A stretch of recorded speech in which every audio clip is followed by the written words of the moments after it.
Good morning, everyone. I want to thank you for joining us today. Let's take a moment and imagine a world where your institution isn't just delivering exceptional education, but also thriving financially in ways you might not have thought possible.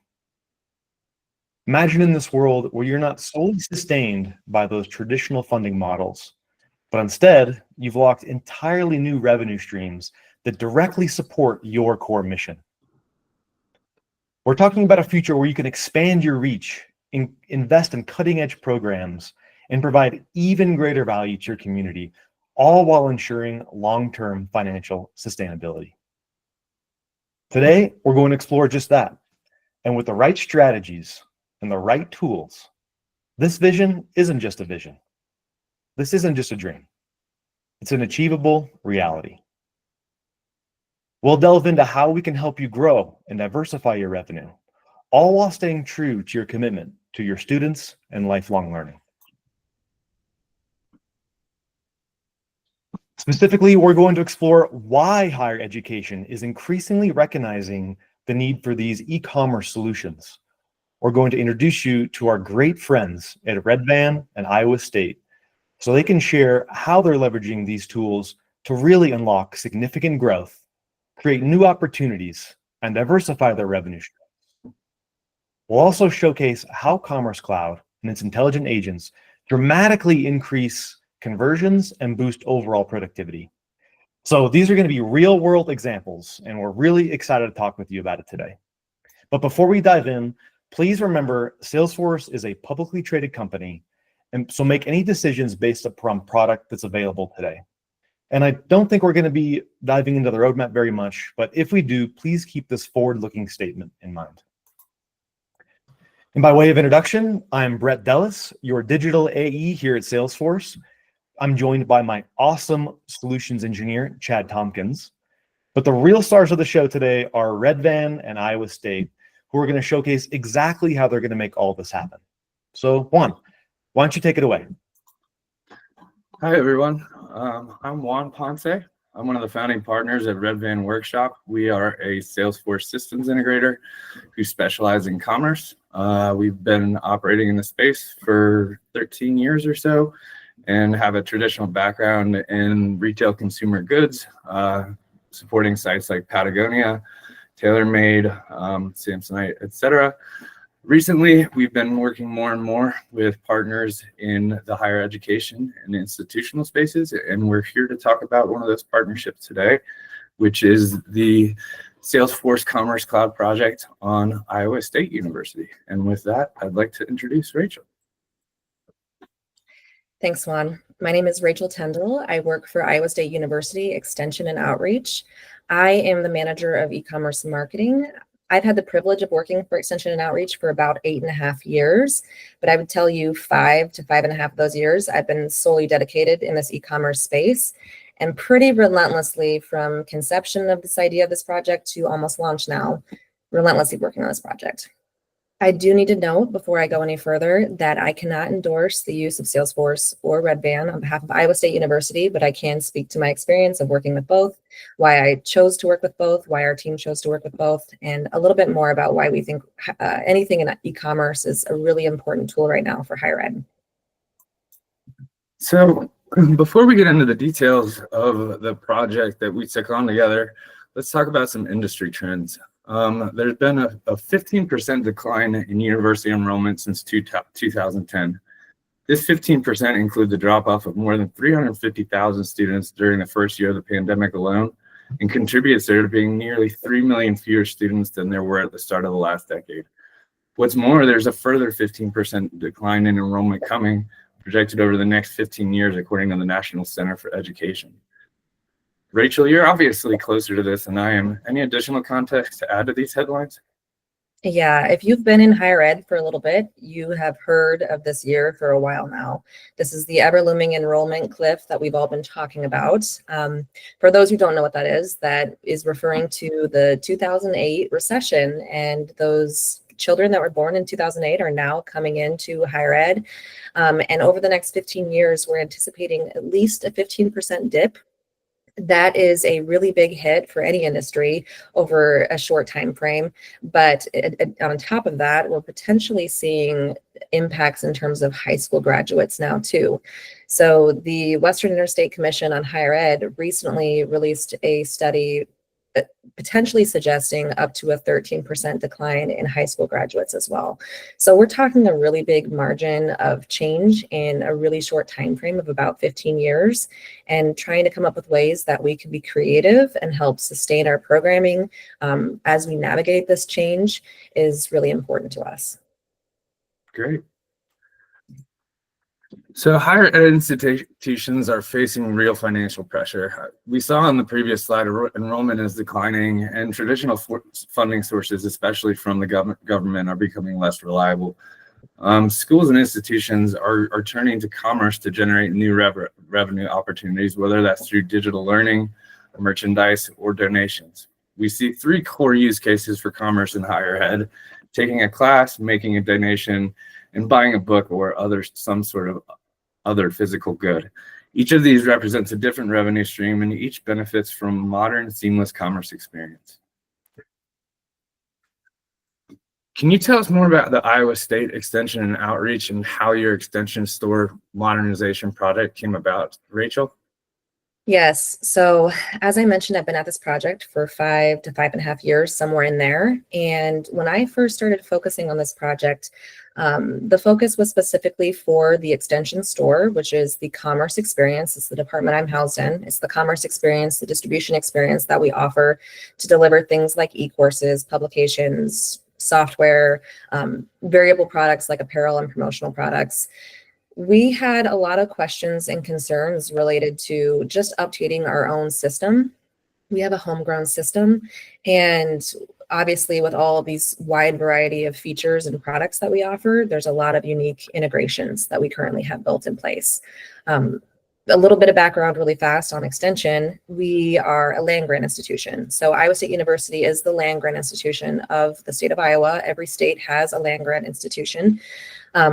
This has to do with how we were funded and the agreement that we've made at the federal level to provide our education to non-traditional learners. So when you look at that list of products on the screen there, we are providing that for a lot of different media, a lot of different platforms for every type of demographic for a non-traditional learner, whether that be cradle to grave, and every type of industry, whether that be in community development, agriculture, youth development, 4-H. If you've heard of 4-H, that's a part of extension work, and then lifestyle and human sciences. So we have a lot of rich history in providing a lot of different media, different delivering packaging of this different educational content. But at the same time, as we started having these conversations in 2020 about updating our systems, the pandemic and the changes that we've seen since the pandemic really was motivating other corners of our university to think about non-traditional learning. So these other colleges were thinking about packaging their education in non-traditional ways, also for non-traditional learners for things like certifications or preparatory education for those who are interested in certain colleges and more. And they started looking at this as a way that we can leverage this tool for all these other use cases as well. So what started as just for us became a conversation that was university-wide. So you've faced some challenges with the extension store's homegrown system, but also saw opportunities in moving to a modern platform. Can you tell us more about that transition and what it enabled? Yes. So we have a really strong team of just a few staff that have been with us for 20 plus years, who have built this really custom system, this homegrown system that meets all of these unique features I've mentioned. However, as to be expected, we can't hold on a staff forever. And my biggest concern 5 years ago when I really embarked on this project was business continuity. What are we going to do when these staff retire, or if they leave the university? How are we going to sustain these systems and all these custom integrations that we have in place, maintenance? Keeping up with the pace of expectation for these user experiences for commerce was another big question and concern we were having at the time. The amount of development work that's required for the very few staff that we have to work on this, to make 1, 2, 3 small design changes or work through some component of our user flow as someone works through a checkout experience, would take us 4 to 6 months to work through that entire user flow. And we just don't have the resources for that to keep up with the expectation. In 2020, I believe the number was like a 40%, 47% actually, I think it was, increase in online commerce shopping engagement. And since then, it's grown every year as well. That obviously still extends to online learning and the higher ed space. And so that pressure, that expectation for us to maintain an experience that feels cohesive and complete. We are able to sustain a high SEO. We're thinking through our site structure so that we can continue to reach our consumers. We just couldn't keep up with pace. Other corners of the university, though, as we got into these conversations, were really concerned about things from our procurement team and our IT team and finance, the number of contracts, vendor contracts we're maintaining for all these different instances of commerce happening at the university, and the risk that means for security, PCI compliance, stuff as simple as our financial reporting and the number of merchant counts we're maintaining. Those were some of the bigger concerns we were having. But when we also had conversations related to the marketing and communication side of the house, revenue generation, what does this mean when we are presenting so many different experiences to those who love the Iowa State brand, right? If we could provide a more cohesive experience, could we have stronger brand value, more revenue generation, provide higher SEO rank, and a more positive experience for people to continue to engage? So you mentioned the amount of teams that are involved from your side of the table and kind of the variety of product lines that the store touches.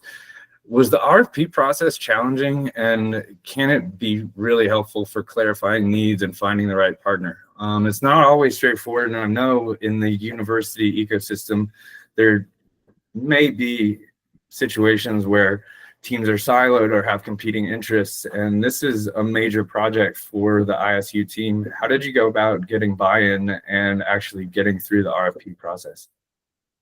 Yes, so I don't know many people who love RFPs, whether you are on the university side of the house or the vendor side of the house.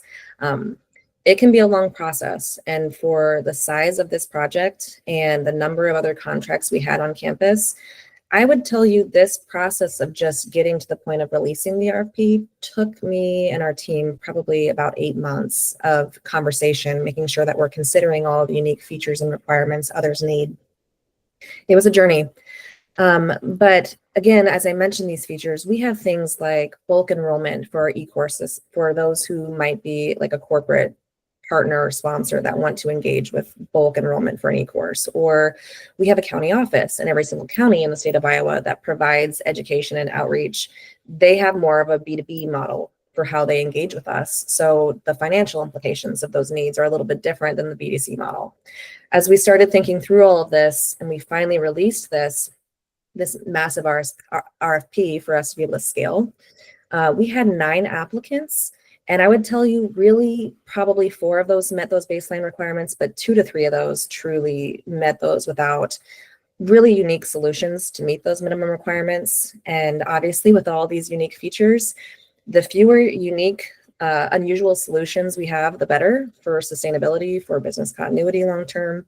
And as we worked through this process, we eventually ended up working with Salesforce and Red Van, signing a contract with them. And one of the big selling points, I would say, is the strategy from both Salesforce and Red Van for long-term support, training, resources. Both Red Van and Salesforce also had quite a few higher ed examples and relevant examples in terms of the strategy to scale at an industry level that gave us a lot of comfort with this.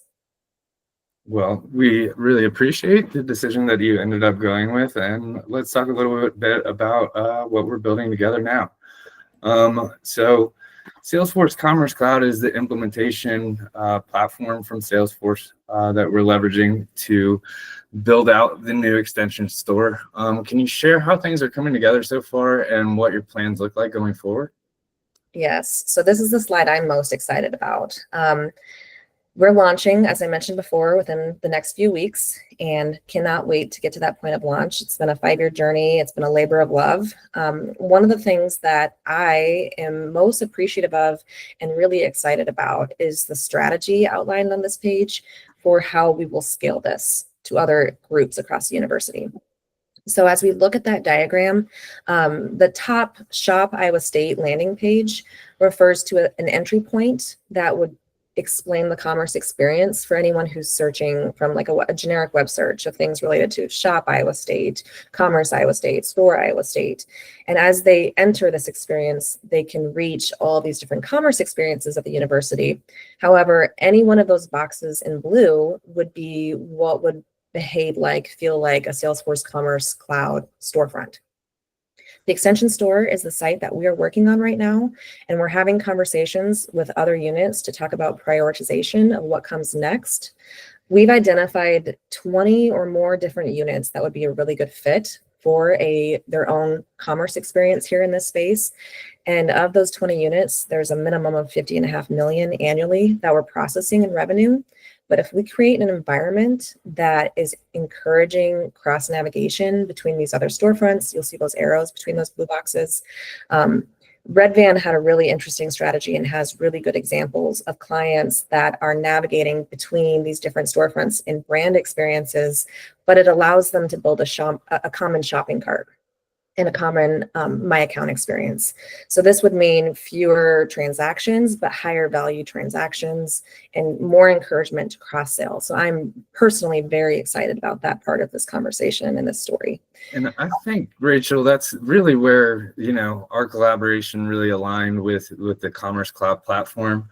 The ability to control multiple storefronts from a single code base and be able to control common features, look and feel, branding, product lines, etc., and maintain a single code base to push common feature releases to all sites or only individual sites really kind of caters to the experience for ISU's long-term expansion around and strategy around expansion. So I'm really excited about the future and getting that first storefront launched.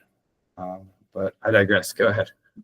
Yeah, absolutely. I am too. And what that could mean for these smaller units that don't have the staff and the resources that the extension store have to scale, if we can provide them an environment to work with that means that they don't have to come up with their own strategy for processing payment, for how we're going to route traffic. If we can provide some of these parts and pieces, that's going to make us a lot more efficient in turning up these additional storefronts. We're having other conversations too, as we talk about prioritization related to maybe some of these custom features that other units might need. For instance, our golf course or our garden center would need something like a time to entry for a tea time, right? Or to enter the garden. So we're having conversations related to that or unique payment types that are needed, but we're really excited of what this could mean because all of these features that we built with the extension store are going to really allow us to scale and hit majority of the needs for all these other storefronts. I would tell you in summary from this perspective, I'm very excited about what this could mean for our reach and our brand value, hopefully our revenue generation. But if your institution isn't thinking through commerce in this sort of way, in a cohesive strategy, engaging with your customers who already love your brand, your alumni, and also any non-traditional learners, I'd say you're probably leaving a large opportunity on the table because I see this as the possibility in the path to generate additional revenue and sustain some of these changes coming for the next 15 years. And we've seen a lot of this trend across our Salesforce client portfolio. We do a lot of traditional integrations with LMSs for online learning and things along those lines, but non-traditional learners are becoming more and more of an opportunity for higher ed institutions to branch out into new revenue streams. So it's great to hear that you guys are pursuing that actively. Thanks for sharing more about your project, Rachel. Taking a step back, what advice would you give other universities looking to build the use case for e-commerce, especially knowing higher ed can be cautious when adopting new technology? Yes. So, I mean, we've been at this for 5 years. I will reiterate again, it's a journey. And if you're doing a project at this scale, it takes a lot of buy-in. You need to be very tenacious and have a very clear vision. But learning to speak the language of the different players you need to engage with at this, whether, that's a leadership team member, they're focused on things like revenue and business growth. What are the metrics that we anticipate with making this shift? How can this help us grow our revenue? Procurement and IT, they're concerned about cost savings, things like maintenance, long-term maintenance and support, security and compliance, marketing, of course, communications. Some of our leadership are also very concerned about brand value, customer experience. We're lucky that we have an advocate, our president. She's very focused on the one university model, and she continues to advocate for that. So having those conversations and that lens and making sure that, the plan that we're outlining here meets all these other concerns will build a lot of internal advocates for you. That's great to know. And just for the audience members out there, this is a new market for a lot of higher ed institutions, and it can be confusing, especially with a variety of technologies that are available in the market today. So just be aware that Red Van and Salesforce are here and happy to help clear anything up if you have any questions. That being said, I'll pass it back over to Brett. Thank you, Juan and Rachel. So hello, everybody. My name is Chad Tompkins. I'm a solutions engineer with Salesforce with specializations in Commerce Cloud.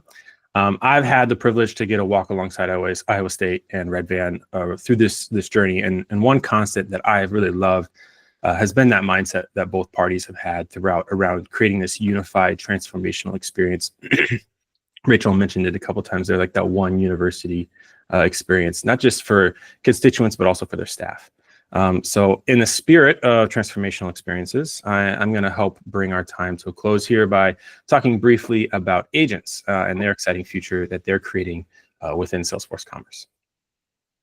So it should not surprise anybody to hear that we are in an AI revolution these past few years. The first wave of this AI revolution was predictive AI, using data, both historically and live data, to predict likely outcomes. The next wave was this generative wave. Most of us really experienced this via large language models like ChatGPT, in which AI could generate outcomes from a natural language prompt. But now we're rapidly entering the third wave of autonomous and agentic AI, in which these agents can communicate with each other in order to complete tasks for your back of house users and your front end constituents. So Salesforce Commerce has really been in the thick of it during each wave of the AI revolution. There's predictive AI making product recommendations to constituents. In higher education, this is about funds or courses or events that they would be interested in. And there are over 5,000 storefronts that are live with Einstein recommendations today. And those recommendations are driving a 10% increase in sales for those customers. And then during wave 2, AI-powered search and sorting has been used to improve product discoverability, and it has doubled conversion rates when semantic search is used. And to date, the results have been very powerful in each of these experiences, in each of these waves for our constituents and their organizations. So we're going to talk a bit about what the third wave looks like for Salesforce Commerce. And before we go too deep in that, I don't want to make any assumptions about anybody's familiarity with what an agent is. So we're going to spend just a few moments going over what an agent is and does. So agents are able to carry out business tasks on their own using a company's CRM data, external data, and metadata while adhering to strict privacy and security guidelines that you set up.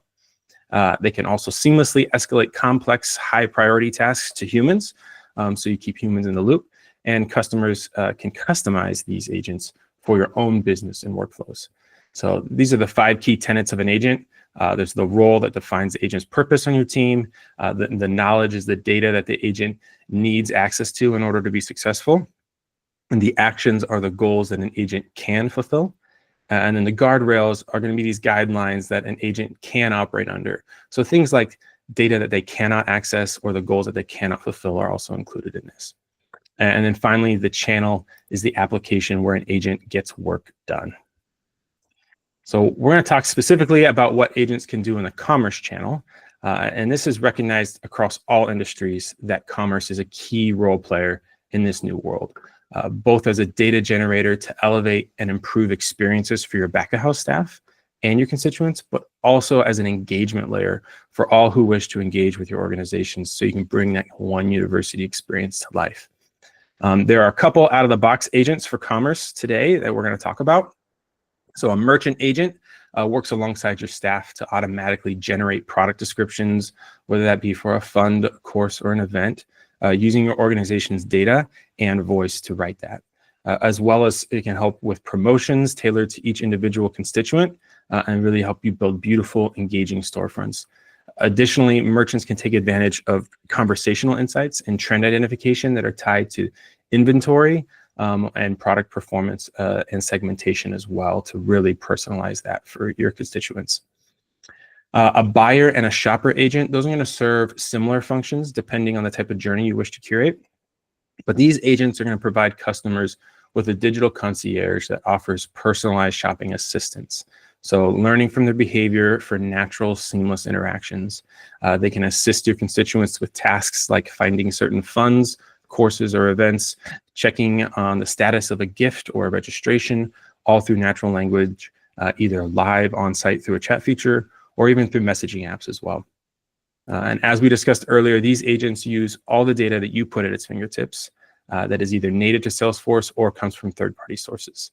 So these agents can direct past business school graduates to giving opportunities tied to the business school, to an appropriate course registration for an individual with a business degree or upcoming alumni events and build that cart for them. And as is commonly the case with Salesforce, you can do more than what is available out of the box. In addition to these out-of-the-box agents for commerce, you also get the flexibility to be able to build your own agents that can operate across clouds to perform and fulfill tasks alongside your staff for your constituents. So working with your teams and trusted partners, you can build agents that are specific to your organizations that are built to accommodate your unique processes and requirements of your organization. And as much as I'd love to take the next several hours of your day talking about exciting ideas for agents to improve the efficiency of your teams and the experience, they did tell me I had to keep it to a tight 5 today. So I am going to kick it back to Brett to bring us home. Awesome. Thank you, Chad. That was great. And Rachel and Juan, we loved it. So we want to open it up for questions. Feel free to come off mute, or you can put any questions you have in the chat. I have one quick question. It was back on a slide where it was actually introducing you, Rachel. It looked like there was a gentleman. He was in a red Iowa State University t-shirt. And I quickly noticed that's not you. It's not a picture of you. Can you explain who that is and why he's special to Iowa State? That's actually my doppelganger. No, his name's Steve. He's one of our educators in the community space, and he in that photo he's providing outreach education. Hence the mic. He's providing a live e-course for our staff that are trying to work on county, city chamber of commerce development and education in that space. So. Oh, nice. Thank you. Good story. That's awesome. Thank you, Matt. Any other questions in the last minute? Yes, please. This is Norman at Check. You mentioned that you had staff that's been it for over 20 plus years. You've done a lot of customizations, right? Are you losing anything by making this change going here? Because there's a lot of deep, intricate needs that were met by the customizations. I want to get your thoughts on that. I wouldn't say that we are losing anything. As we make this transition, there are a couple integrations with other reporting systems that we're still trying to navigate how we feed that data into those other systems. But I think that's just a matter of time. Ultimately, all things considered, I would say the lift is a lot less than all the custom integrations we've had in place over the last 20 years to maintain all these reporting integrations, LMS integrations. I feel very positive about the changes that we've made with that. That's great. Thanks for the question, Norman. And thank you again so much to Red Van and Iowa State. That's it. I hope you enjoyed hearing from Red Van and Iowa State about how they're leveraging Commerce Cloud to unlock significant revenue growth, create new opportunities, and diversify their revenue streams. If you'd like to learn more, you can scan the QR code for a trailhead on Commerce Cloud. And the Red Band has a launching and scaling e-commerce education playbook, which is just incredible, that they've built through the experience with their education customers. So thank you for joining us today. Have a great day.